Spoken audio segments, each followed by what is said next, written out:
a church was losing leaders out the door. And so the pastor, in a panic, called me and asked if I would come and assess the situation. As I sat down with each leader individually, one word kept coming up, and that word was micromanage. That each of them felt like they were being controlled and were not allowed to do the ministry the way that they felt that they could do it.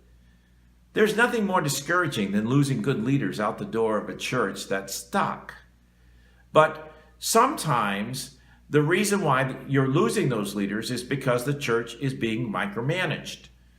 One or more leaders, sometimes one is called a church boss, is looking over every other leader's shoulder to make sure that whatever is done in a certain way. And that way is the right way. It has the result of real leaders leaving the church because real leaders recognize that they don't have freedom. And that's what they need in order to thrive in the church. Everything has to meet the approval of this person, this church boss, or this group of leaders. And some of them are benevolent and some of them are angry, but under the surface, the real issue is power. It's about pride and control. And if you don't do it the way that we tell you to do it, you're being criticized all the time. You're being reminded that you're not doing it right. And or the control is taken out of your hands so that you can't do the ministry at all by the micromanager. What do you do when you find yourself in that kind of a situation as a pastor?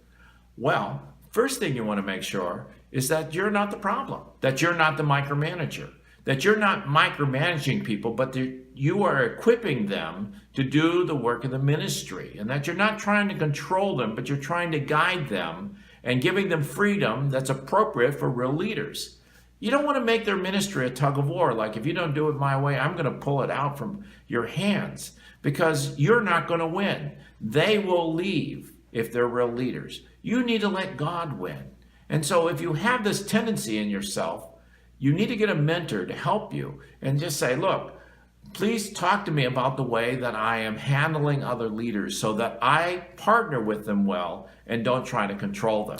Well, what do you do if you're not the micromanager? If the church has a boss and you've come in as a new pastor trying to help the church get unstuck, what do you do with this boss?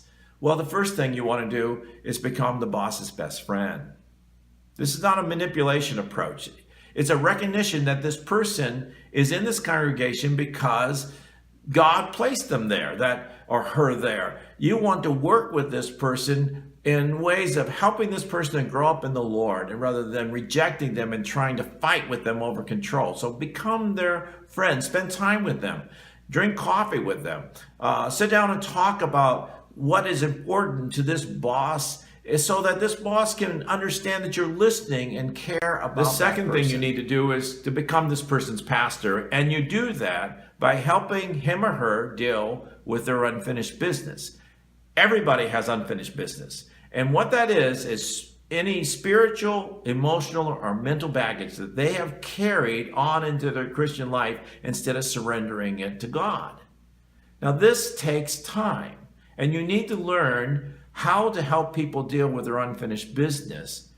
But when you help this person experience change that's done by the Spirit in their lives, it will affect the entire congregation, because the rest of the congregation has been following this person more or less for years.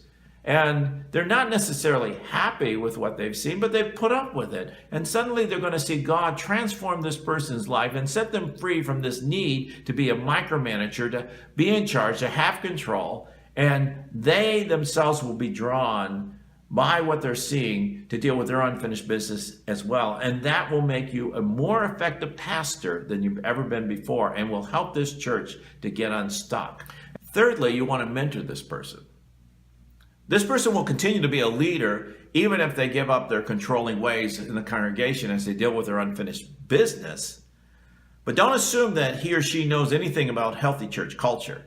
You're going to have to mentor him in that. And then in mentoring that person, he or she can help you establish new patterns of health in the church that is necessary to help it to become unstuck.